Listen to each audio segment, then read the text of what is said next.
오늘 우리에게 주신 하나님의 말씀은 구약성경 사무엘상 30장 1절에서 8절까지 말씀입니다. 가급적 성경을 좀 찾아서 읽으시고 없으신 분들은 화면을 통해 보겠습니다. 구약성경 459페이지 사무엘상 30장 1절에서 8절까지입니다. 저와 같이 교독하시겠습니다. 다윗과 그의 사람들이 사흘 만에 시글락에 이른 때에 아말렉 사람들이 이미 네겝과 시글락을 침노하였는데 그들이 시글락을 쳐서 불사르고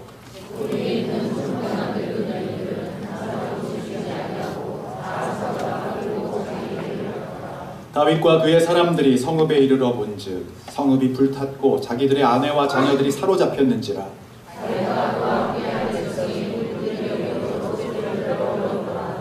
다윗의 두 아내 이스라엘 여인 아히노암과 갈멜 사람 나발의 아내였던 아비가일도 사로잡혔더라.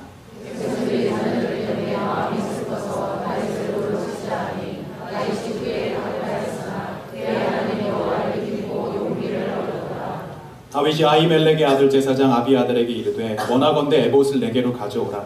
아비아달이 에봇을 다윗에게로 가져가매 다윗이 여호와께 묻자와 이르되 내가 이 군대를 추격하면 따라잡겠나이까 하니 여호와께서 그에게 대답하시되 그를 쫓아가라. 내가 반드시 따라잡고 도로 찾으리라. 아멘. 하나님의 말씀 제목은 회복, 다시 처음 그 자리로 라는 말씀으로 은혜 나누겠습니다. 사무엘상이 총 31장으로 되어 있는데요. 오늘 읽은 말씀이 30장입니다. 그 얘기는 다음 주가 마지막이라는 것입니다. 그래서 오늘 우리가 그동안 다윗의 삶들을 통해서 하나님 주신 은혜들을 함께 나눴는데요. 오늘은 어떻게 보면 결론과 같은 이야기입니다. 다윗의 삶에 하나님이 어떻게 역사하셨는지, 또 그 하나님의 축복과 은혜가 여러분들에게도 임하시기를 주님의 이름으로 축원합니다. 사진을 한번 보여주시면 아르투르 랭보라고 하는 프랑스 시인이 있습니다. 젊은 셰익스피어라고 불리는 아주 문학계에 떠오르는 샛별이었는데요. 이분이 뭐라고 이 명언을 남겼냐면 한번 같이 읽어볼까요? 시작! 우리 인생은 불행이다. 너는 불행의 연속이다. 여러분 어떻게 생각하십니까? 동의하십니까? 동의가 되시는 분도 있고 또 아니라는 분도 있는데 굉장히 비관적이에요. 그래서 어떻게 보면 이분은 자기가 했던 그 말대로 37살의 나이에 정말 방황과 반란과 비판한 비관의 삶을 살다가 결국 병으로 일찍 그 귀한 재능을 아깝게 먼저 떠나게 되었습니다. 우리가 자주 쓰는 말 중에 불행 중 다행이다 이런 말 있어요. 다행이라고 하는 그 한자어 뜻 자체는 많을다, 행복한 행. 그래서 행복이 많다라는 것인데 실제로 우리가 다행이란 말을 언제 쓰냐면 정말 행복이 많다라고 할 때 쓰지는 않습니다. 언제 쓰냐면 불행한 상황에서 뭔가 그거를 모면하게 되거나 어떤 그 상황을 피해갈 때 휴 다행이다 이렇게 쓰잖아요. 다행이다만 안 쓰고 앞에 휴 한숨을 해요. 안도의 한숨. 그러니까 여러분 이 다행이라는 말은요 행복이 많다라는 뜻보다는 불행을 전제로 한 말이에요. 불행이 있기 때문에 그 상황을 모면했을 때 다행이라고 말합니다. 불행한 속에서 뭔가 하나님이 지난주 말씀대로 피할 길을 내어주실 때 다행이다 이런 말을 씁니다. 그래서 엄밀히 말하면 이 랭보의 말은 틀린 것 같아요. 그래서 다음 이 문장이 조금 더 우리의 삶을 더 잘 보여주고 있는 것 같아요. 보여주시겠습니까? 우리 인생은 불행과 다행의 교차의 연속이다. 누가 한 말일까요? 제가 한 말입니다. 한번 다시 한번 따라해볼까요? 우리 인생은 불행과 다행의 교차의 연속이다. 동의하시는 분도 있고 동의 안 하시는 분도 있을 수 있겠습니다만 저의 삶을 보니까 그렇더라고요. 불행만 있는 게 아니라 불행 중에 또 하나님이 주시는 또 축복과 또 은혜가 있어요.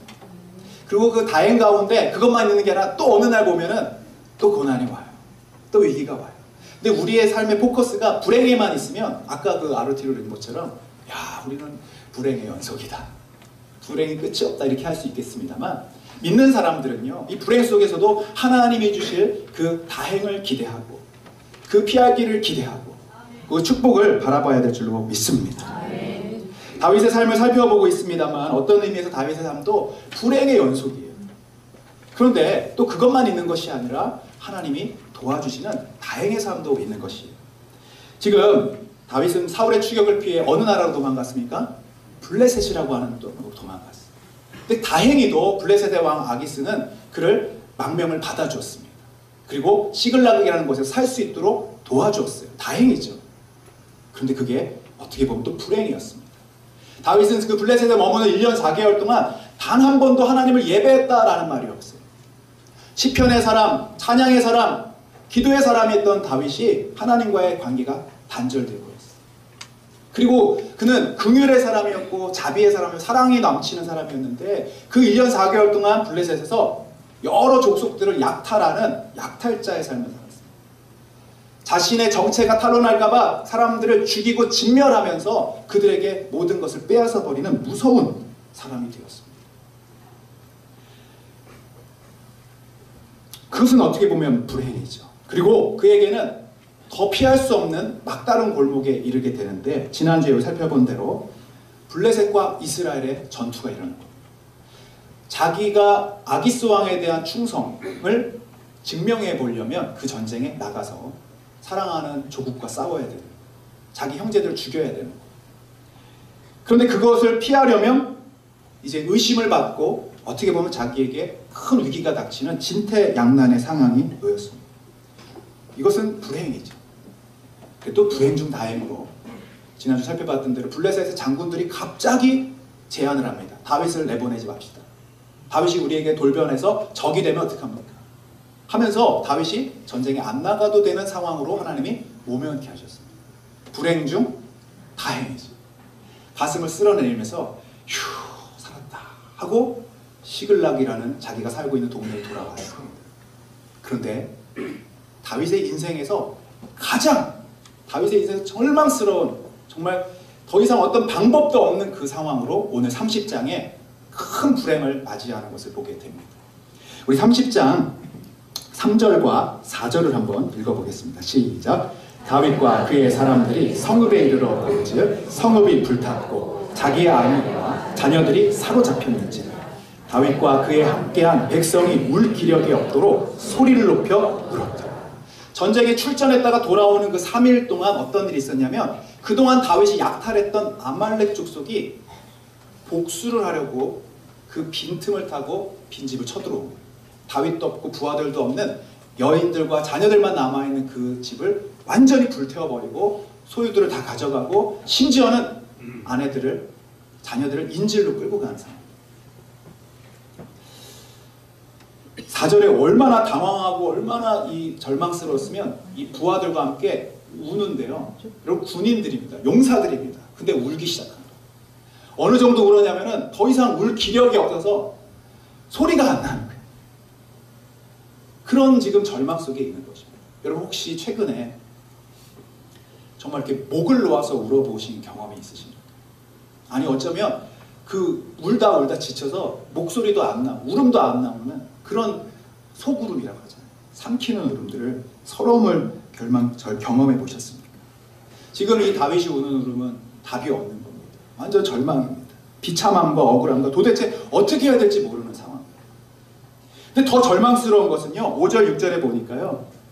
그 사랑했던 부하들이 이제 다윗에게 그 분노의 화살을 쏟아붓기 시작하는 거예요. 당신의 그 잘못된 결정 때문에 우리의 자녀들과 아내들 잃어버렸으면서 돈을 들여서 치려고 하는 상황입니다. 다윗도 자기 아내가 뺏겼거든요. 다윗도 다 잃어버렸거든요. 5절 6절을 한번 읽어보겠습니다. 시작.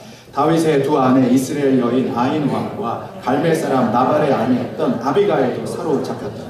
백성들이 자녀들 때문에 마음이 슬퍼서 다윗을 돌로 치자. 여기까지만 읽어보겠습니다. 여러분 여기서 그냥 백성들은 일반 평민들이 아닙니다. 다윗과 함께 했던 600명의 사람들이 누구냐면 아둘람 굴에 숨어 들어와서 다윗의 보호를 받고 다윗 때문에 먹고 살고 다윗 때문에 그래도 행복을 누리는 지금 다윗의 신실한 부하들입니다. 목숨을 걸고 다윗 장군을 위해 자기가 죽겠다고 각오했던 사람들이에요. 근데 오늘 보니까요. 자녀들을 앞에서는 이게 눈이 뒤집혀버려요. 당신 때문에 우리 자녀들이 다 죽게 됐다 그러면서 돌을 들어서 치자고 지금 다 반란을 일으키는 그런 상황이에요. 여러분 지금 다윗을 보시면요. 앞에 블레셋 사람들은 장군들이 자기 의심하기 시작하죠. 뒤에 아말렉 족속은 자기들을 치죠. 옆으로 이스라엘로는 돌아갈 수 없는 상황이 됐죠. 그리고 내부적으로는 자기가 그렇게 믿고 신뢰했던, 그래도 이 사람들만큼은 나와 함께 할 거야 라고 했던 사람들에 의해서 배신당하는 거예요. 자녀들도 잊어버렸고 아내도 없어요. 지금 다윗은요 진짜 아무것도 쳐다볼 수 있고 아무것도 의지할 것이 없는 꽉 막힌 정말 답답한 지경에 있는 거예요. 자기도 울고 싶어도 울 수도 없는 상황이에요. 여러분 불행이죠, 불행. 이 6절 말씀을 다급했다라고 말하지. 크게 다급했다. 이거를 세번역 성경에 보면요, 곤경에 빠졌다라는 표현을 써요. 한번 그 화면을 보여주시면 이 곤경에 빠졌다라는 이 말의 히브리어는 야차르인데요. 히브리 사람들은 우리나라 사람 똑같아요. 곤경에 빠지다는 건 무슨 뜻이냐면 사방이 막힌 좁고 갑갑한 곳에 갇혔다. 다윗이 지금 딱 그런 상황입니다. 야차르. 다급한 상황이고 곤경에 빠진 상황입니다. 어떻게 해야 될까? 여러분 우리 인생에도 제가 말씀드렸듯이 불행과 다행이 진짜처럼 왔다 갔다 반복합니다. 여러분도 분명히 그렇다면 한 번쯤은 정말 사방이 꽉 막혀서 아무것도 보이지 않고 아무도 의지할 수 없는 그런 상황이 분명히 있으셨을 거예요. 아직까지 없으셨다면 걱정하지 마십시오. 이제 올 것입니다. 근데 여기서 하나님은 오늘 말씀을 통해 여러분에게 꼭 말씀해 주시기 원하는 게 있어요. 다윗의 삶을 통해서, 여러분 다윗은요 그냥 옛날 이야기가 아닙니다. 이 말씀을 통해 하나님은 우리에게 오늘 이야기하시기를 원하세요.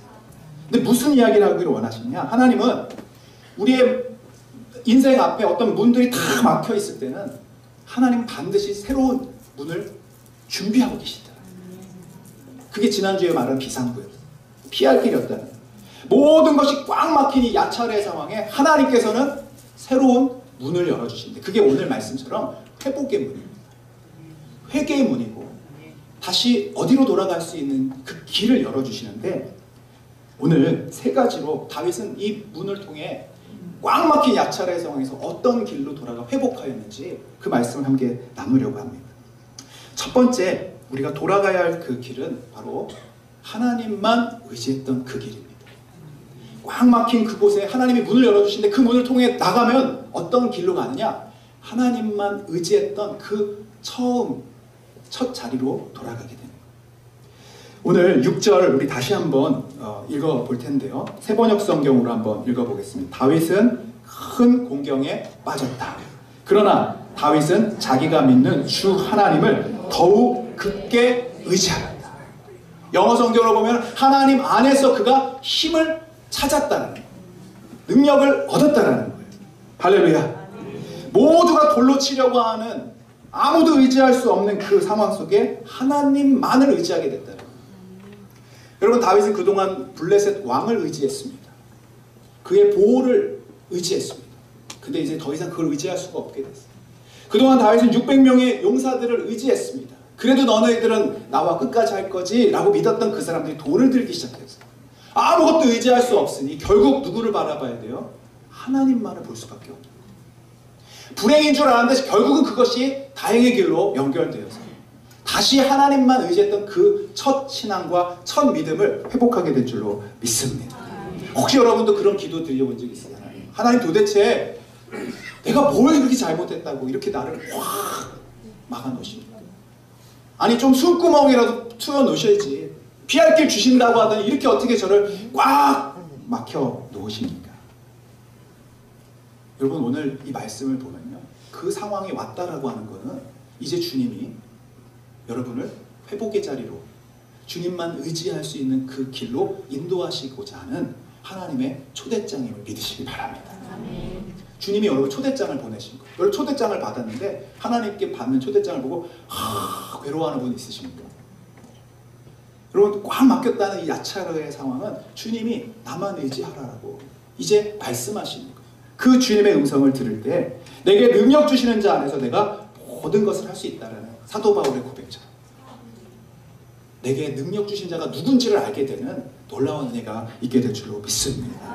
어떻게 다윗이 이것을 깨달았습니까? 당연하게 막혔기 때문에 알게 된 거예요. 사람들에 의해 배신당했기 때문에 알게 된 거예요. 더 이상 의지할 수 없는 상황이 되니까 하나님만 의지하게 된 줄로 믿습니다. 여러분 사람은요 우리 주변의 사람들은 절대로 우리의 의지의 대상이 아닙니다. 믿음의 대상이 아닙니다. 사랑하는 가족들, 남편, 아내, 부모, 인생의 선후배와 친구들, 그리고 죄송하지만 목회자도요, 믿음의 대상이 아닙니다. 의지할 대상이 아닙니다. 왜 사람을 믿습니까? 믿었는데 그럴 수 있냐고 왜 그렇게 말하시고, 왜 누구를 믿어요? 하나님을 믿어야 돼요. 하나님만 의지해야 돼요. 그것이 우리가 회복의 길로 나아갈 수 있는 것입니다.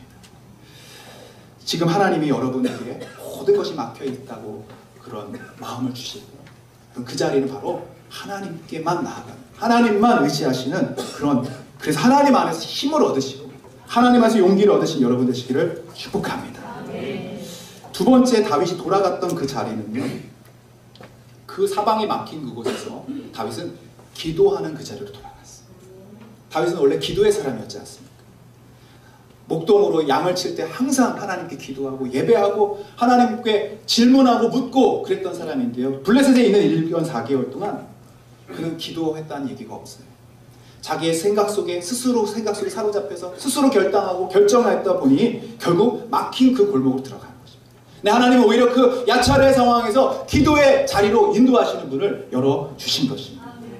혹시 여러분 가운데 너무 하루 일과가 막 지치고 고된 일들로 인해 집에 와서 막 녹초가 돼서 아무것도 하고 싶지 않고 기도할 힘도 없으실 분들 분명히 있으실 겁니다. 근데 자꾸 목사님은 기도해라, 교회 나와서 기도해라, 아니 힘이 있어야 기도하죠 라고 얘기하실 분들이 있을지 모르겠습니다. 근데 다윗이요, 정말로 꽉 막힌 상황이 되니까요, 그제서야 하나님 앞에 기도하더라. 아직까지 기도할 힘이 있어야죠 라고 한다면 아직까지 야차례 상황이 안 오신 거예요. 조금 더 오면, 조금 더 막히면 여러분 절로 하나님 소리가 나옵니다. 하나님 살려주세요, 하나님 도와주세요. 안 그러면 여러분 계속 내 방법과 내 지혜로 하죠. 근데 다윗도 결국은 나의 지혜로도 나의 방법으로도 거짓말로도 계획으로 다 아무것도 할 수 없는 꽉 막힌 상황이 되니까 뭐 하기 시작합니까? 기도하기 시작해요. 7절 말씀 한번 읽어보겠습니다. 시작. 다윗이 아히멜렉 아들 제사장 아비아달에게 이르되 원하건대 에봇을 내게로 가져오라. 아비아달이 에봇을 다윗에게로 가져가매. 이 에봇을 가져오라고 했던 의미가 뭐냐면, 여러분 지금 다윗이 뭐 해야 되는가? 지금 잃어버린 인질로 잡힌 가족들을 찾으러 출발해야 되잖아요. 근데 갑자기 그거는 안 하고 뭘 하고 있어요? 에봇을 가져오라는 거예요. 이 그림을 보여주시면 에봇은 뭐냐면 제사장들이 입는 이 옷을 에봇이라고 말합니다. 특별히 그 중에서도 요 안에 판결 흉패라는 게 있습니다. 12개의 보석으로 되어 있는 주머니가 있는 이 옷인데, 여기에는 그 옆에 보이시는 돌이 있지 않습니까? 우림과 둠밈이라고 하는 돌을 제사장이 이렇게 넣어놓고 있어요. 그래서 하나님의 뜻을 구하고 하나님 어떻게 해야 될까요?로 물을 때, 우리는 지금 성경이 있잖아요. 성경을 통해 하나님의 뜻을 아는데 당시에는 성경이 없습니다. 그렇게 하나님의 뜻을 어떻게 분별했느냐, 제사장이 이 우림과 둠밈을 꺼내면서 어떤 것이 나오는가를 따라, 정확한 방법은 모르겠습니다. 그러나 이 우림과 둠밈으로 하나님의 뜻을 분별했던 것입니다. 하나님의 뜻을 알기 위해서 다윗이 취했던 것이 뭐냐? 에봇을 가져라는 거예요. 그러면서 8절을 한번 보겠습니다. 8절에 뭐라고 하는지 읽어볼까요? 시작. 다윗이 여호와께 묻자와 이르되 내가 이 군대를 추격하면 따라잡겠나이까 하니 여호와께서 그에게 대답하시되 그를 쫓아가라. 내가 반드시 따라잡고 도로 찾으리라. 다윗이 여호와께 뭐하고 있어요? 묻자와 기도했다라는 거예요. 다윗이 한 번도 블레셋에 있는 동안에는 기도하지 않았습니다. 자신의 생각이, 판단이, 그리고 합리적인 추론이 그의 삶을 이끌었지 한 번도 기도가 그의 삶을 이끌지 않았어요. 근데 여러분 이 말씀을 자세히 묵상해 보면요, 지금 다윗은 기도할 상황이 아니에요. 여러분, 잃은 가족을 추격하러 가는 건 당연하고 마땅한 것이지 이걸 하나님께 물어야 될 문제가 아니라는 것입니다. 저는 여기서 새로운 걸 깨달았어요. 이건 너무나 당연해서, 이건 너무나 사소해서 하나님께 기도하지 않아도 될 문제는 없다라는 거예요. 여러분, 하나님은요 우리 아버지십니다. 자녀의 모든 일거수일투족을 관심을 가지고 보고 계시고 알기를 원하세요. 그래서 여러분, 아이들이 부모에게 아주 작은 것도 오픈하고 다 상의하고 어떻게 하면 좋을까요? 라고 물을 때 부모는 너무 기쁜 거예요. 그리고 어떻게든 도와주고 싶은 것입니다. 근데 뭔가 도와주려고 하면 내가 알아서 할게. 아유, 걱정하지 마. 내가 다 해. 여러분, 부모의 마음이요 속상한 것입니다. 그래서 우리가 하나님 앞에 기도할 때 이것까지 이렇게까지 작은 거 사소한 거 하나님 앞에 하나님 얼마나 바쁘신데 그러면서 기도를 안 하는 분들이 있어요. 근데 그게 아니에요. 다윗은요 너무나 당연하고 너무나 마땅한 그 일을 주님 앞에 나와 그분의 뜻을 구하기 시작합니다. 저는 이렇게 생각해요. 만약에 하나님이 가지 말아라고 하면 안 갈 수 있었을까? 기다려라 하면 다윗은 정말 기다릴 수 있었을까? 여러분 이게 바로 기도 생활이에요. 하나님 우리 자녀 찾게 해주세요. 하나님 이 문제에서 나오게 해주세요. 기도하지 않은 거예요. 다윗은요 하나님의 뜻을 구하고 하나님 뜻에 순종하겠습니다 결단을 내린 줄로 믿습니다. 멈춰 있어라 기다려라 하면 여러분 기다릴 수 있어야 되는 게 기도하는 삶이에요. 주님 앞에 묻고 주님의 뜻을 구하고 여러분 그래서 하나님께는요 아무리 사소한 것이라도 기도할 제목이 없지 않고 하나님이 이건 들어주시지 어려울 거라고 하는 아무리 큰 제목도 하나님께는 다 기도할 수 있는 제목인 줄로 믿습니다. 오늘 다윗은 그렇게 무릎을 꿇기 시작했습니다. 다윗의 가족들에게 닥친 이 재앙은 불행이 아니라 오히려 다행이 되어서 하나님을 다시 찾게 하였고 하나님께 기도하게 되었고 다시 처음 기도했던 그 자리로 돌아가게 된 줄로 믿습니다. 제가 예전에 한번 간증한 적이 있었는데 여러분 본죽 아시지 않으세요? 본죽의 대표가 최복이라는 여성이에요. 이분이 여러 가지 사업에 다 실패하고 IMF 때 완전히 쫄딱 망해서 남편은 도망자가 됐어요. 신용불량자가. 자기는 우울증과 공황장애와 자살 시도에 여러 번 실패를 하고 결국 용기를 내서 낸 게 호떡 장사입니다. 근데 참 세상도 냉정하죠. 군청이나 이런 데 와서 그 장비를 다 철거반들이 빼앗아 가고 바닥에 나둥그러지는 그 호떡 반죽들을 붙잡고 울면서 정말 하나님 왜 이러십니까? 나한테 내가 뭘 그렇게 잘못했음이라고 막 울고 있는 그 상황에 마치 다윗이 울고 있는 그 상황처럼. 근데 그때 이분이 기도하기 시작하는 거예요. 그 전까지 물론 기도는 했겠죠. 근데 정말로 하나님을 의지하는 그 기도를 그때부터 시작하신 거예요. 그리고 눈물로 그 사업을 다시 일으키면서 하나님이 아이디어를 주신 게 죽을 시작합니다. 처음에 죽을 하라는 하나님의 마음을 주셨을 때 아니 지금 내 인생도 죽을 쓰는데 무슨 죽을 쓰냐고. 근데 그것이 하나님이 열어주신 기회였어요. 오늘 그 간증을 한 2, 3분 정도 영상으로 함께 좀 잠시 보도록 하겠습니다.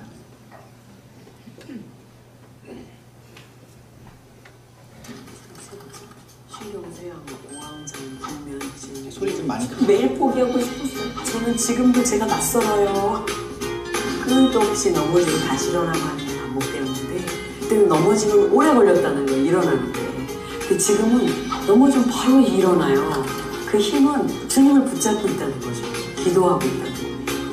그렇게 약하고 못나고 부족해서 쓰는 것 같습니다. 영광 드러내기가 더 좋지 않나요? 저같이 못난 사람이.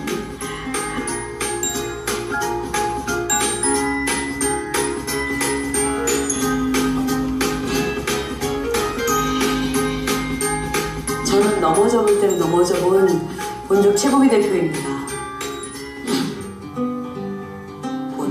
본죽의 비빔밥, 본도시락, 본설렁탕, 본오리반상 막 이렇게 있어요.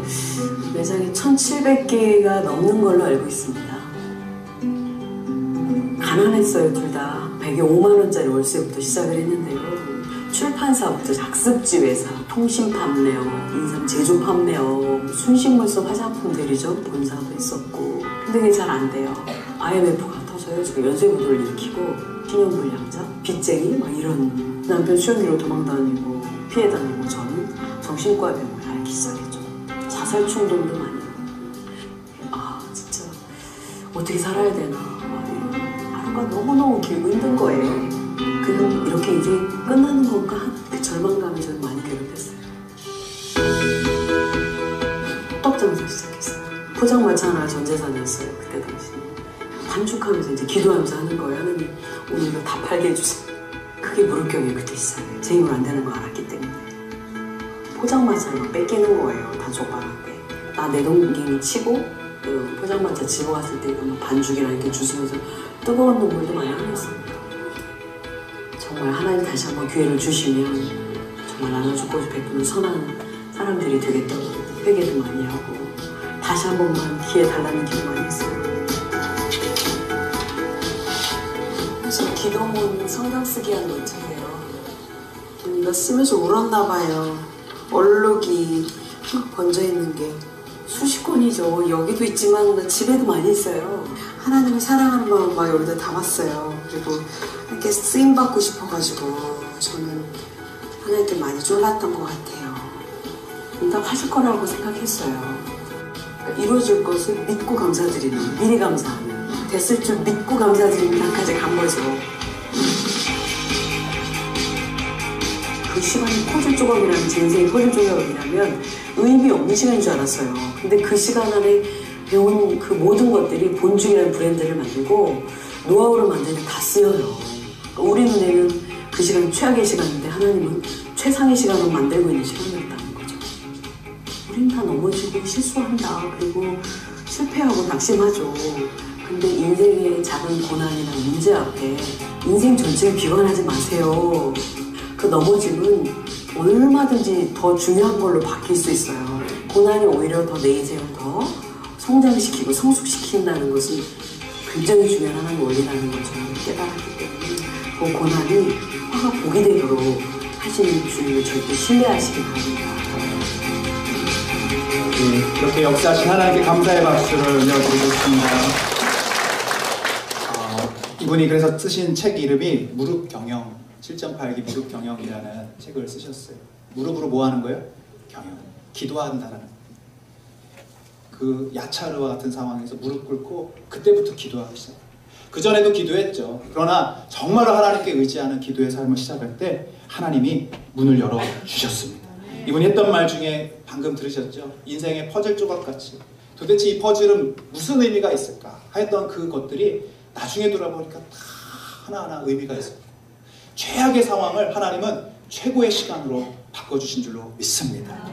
여러분들이 똑같은 이런 상황이 있고 아니면 이보다 더 어려운 가운데 있을 수도 있고 아니면 아직은 이러한 상황이 오지 않았을지라도 우리는 다시 한번 하나님이 우리를 부르시는 그 기도의 자리로 나아가시기를 주님의 이름으로 축복합니다. 여러분 오늘 이 대림절 두 번째 주에 그 주제가 뭐냐면 회개와 평화예요. 회개하는 자에게 평화가 임합니다. 근데 회개라는 건요, 내가 이런 거 잘못했어요, 저런 거 잘못했어요, 이런 몇 가지 죄들을, 거짓말한 거, 뭐 음란한 거, 이런 죄들을 나열하는 게 회개가 아니라 우리가 떠나왔던 그 첫 번째 그 자리, 하나님을 의지했던 그 자리, 기도의 자리로 나아가는 것, 다시 돌이켜서 하나님께 나아가는 것이 진정한 회개이고요. 회개할 때 우리에게 하나님이 진정한 평강을 주실 줄로 믿습니다. 마지막으로 다윗이 오늘 야차르의 상황에서 돌아갔던 마지막 그 자리는 바로 하나님의 은혜를 아는 자리였어요. 하나님의 성품을 닮아가는 자리였어요. 1년 4개월 동안 블레셋에 있는 동안 다윗의 얼굴은요 완전히 포악한 얼굴로 바뀌어버렸어요. 블레셋 사람들, 세상 사람들의 얼굴로 변화되어 버렸어요.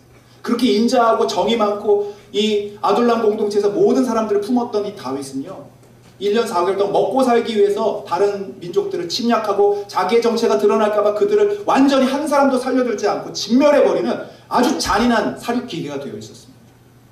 근데 이번 계기를 통해서 다윗은 회복의 문을 통해 다른 사람이 되어버립니다. 이제 가족들 인질로 데려간 그 약탈한 아말렉 족속을 추격하면서 전쟁에 나가기 시작합니다. 600명의 부하들과 추격을 시작하는데 문제가 있었습니다. 그 600명 중에 200명은요 완전히 심리적으로 기진맥진한 상태가 되었어요. 체력적으로 더 이상 따라갈 수 없는 상태가 되었어요.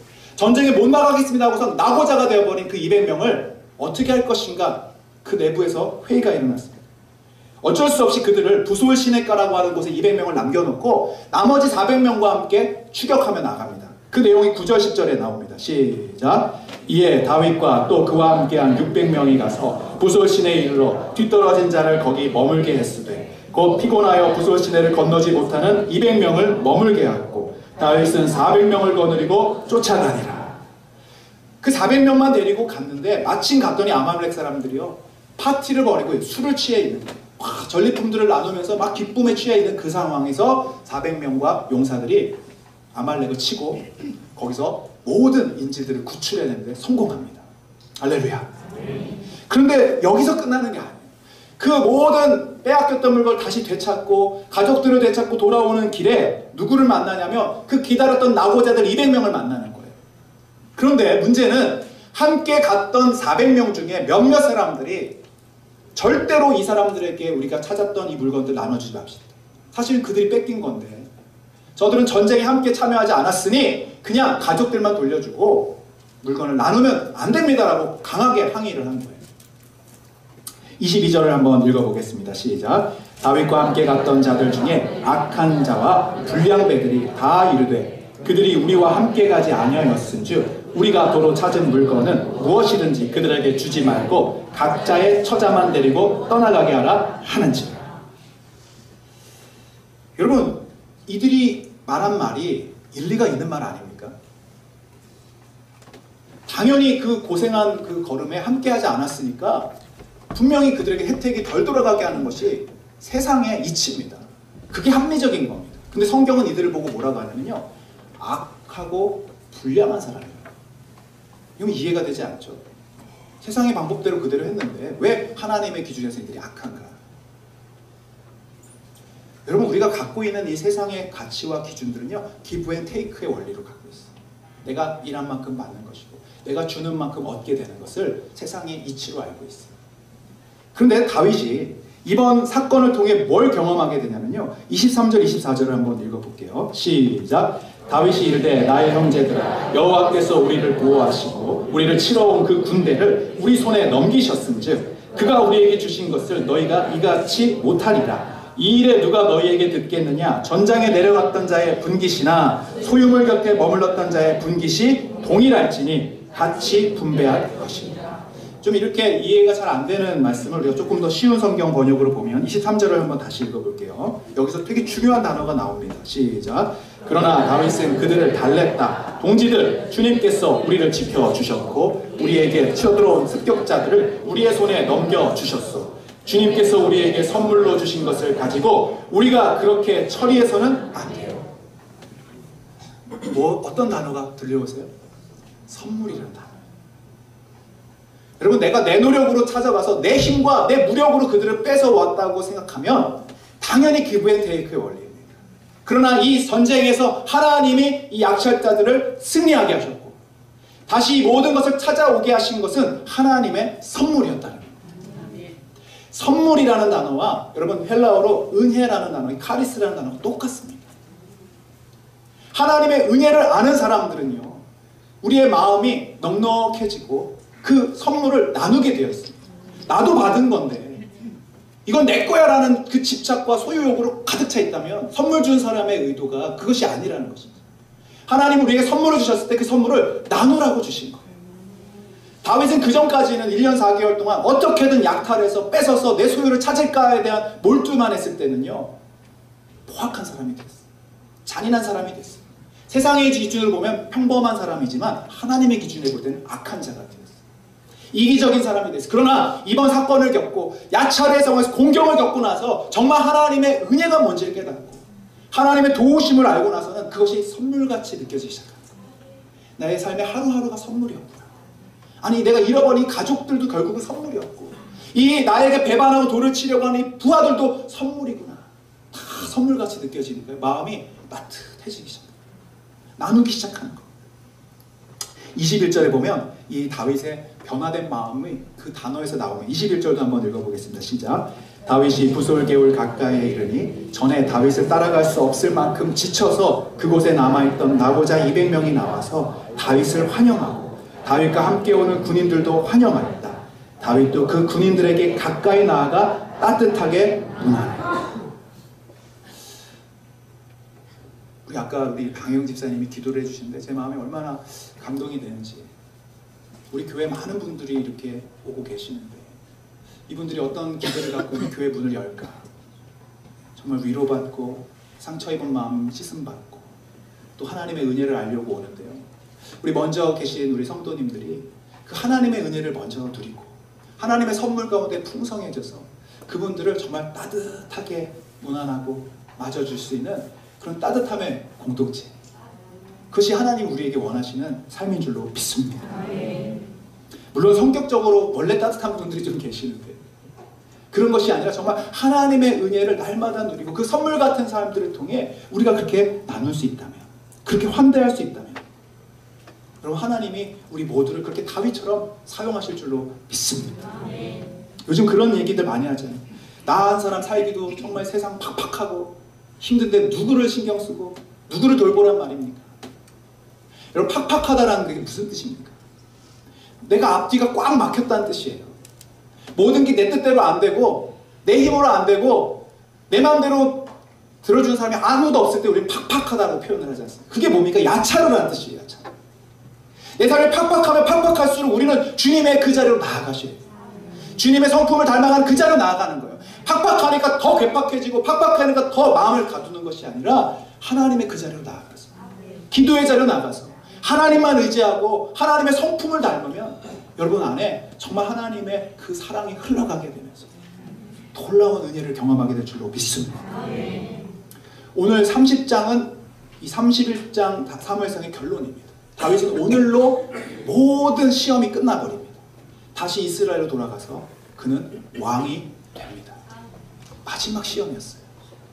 다윗의 축복의 인생, 그에게 하나님 주신 놀라운 사명을 이루기에 반드시 야찰의 상은 필요했기 때문에 놀랍게도 다윗은 그 말씀에 순종하고 하나님을 다시 찾는 그 자리에서 다시 사명의 자리로 올라가게 된 줄로 믿습니다.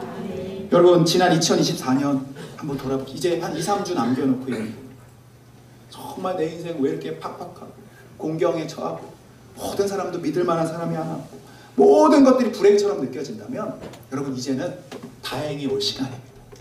하나님의 축복이 임할 줄로 믿습니다. 하나님이 놀라운 기회들을 열어주실 줄로 믿습니다. 그 문으로 들어가셔야 돼요.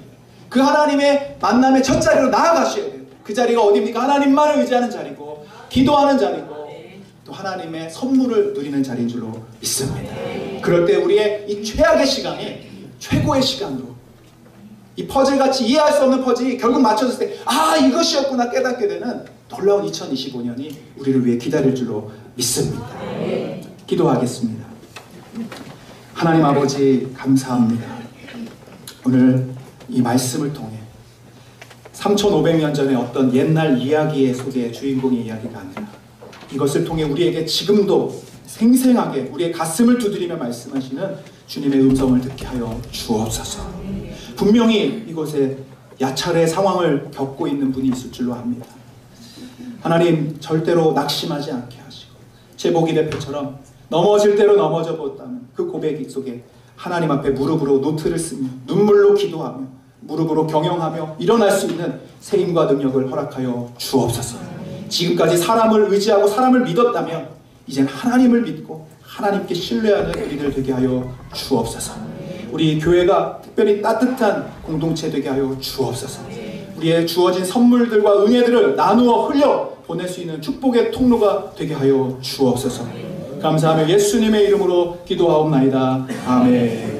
1절 찬양 오소서 임마누엘 찬양 부르시고 축도로 예배를 마치겠습니다.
중요한 광고 하나 빠졌는데 오늘 별지 뒤에 보시면 크리스마스 때 여러분 모시고 올 전도 대상자들 이름을 좀 쓰고 기도의 제목들을 써주시면 오늘 내주시면 이걸 가지고 저희가 중보기도팀에서 계속 기도하도록 하겠습니다. 그래서 22일 주일이 성탄주일로 그렇게 오셔도 되고 아니면 25일 수요일 당일날 성탄절 11시 예배에 저희가 연합 예배로 드립니다. 그래서 두 날 우리 사랑하는 가족들, 친구들, 우리 오이코스들을 잘 전도해 주시면 좋겠고요. 2022년에 제가 이 내용들을 쓴 것들이 있어요. 여러분들이 전도 대상자 쓴 것을 제가 엊그제 확인을 했는데 너무 놀랍게도 70%, 80% 분들이 다 교회에 오셨어요. 나중에 한번 제가 소개해 보여드리겠습니다. 여러분 안 오실 것 같지만 우리가 기도하면 하나님 반드시 역사하십니다. 물론 아직도 여러분 계속 적응돼도 불구하고 오지 못하는 분들도 있습니다. 그러나 하나님께 맡기고 기도하고 주님 그 영혼들을 위해 할 때 이번에 성탄절에 가장 주님 주신 기뻐하는 선물로 하나님 주실 줄로 믿습니다. 그래서 이름을 꼭 적어주시고 오늘 나가실 때 내주시거나 아니면 가급적 이번 주에 빨리 내주셔서 같이 기도할 수 있도록 하겠습니다. 축도하겠습니다. 이제는 우리 주 예수 그리스도의 크신 은혜와 하나님 아버지의 무한하신 사랑과 성령님의 감화 감동 역사 교통 위로하심이 오늘 귀한 예배를 마치고 다윗의 삶을 살기로 결단한 우리 모든 사랑하는 성도님들 위해 오늘 등록하신 우리 이영원 선생님 위해 또 이 나라와 민족 위해 오늘 크리스마스 트리 축제 위해 지금부터 영원토록 함께 하시기를 간절히 축원하옵나이다. 아멘.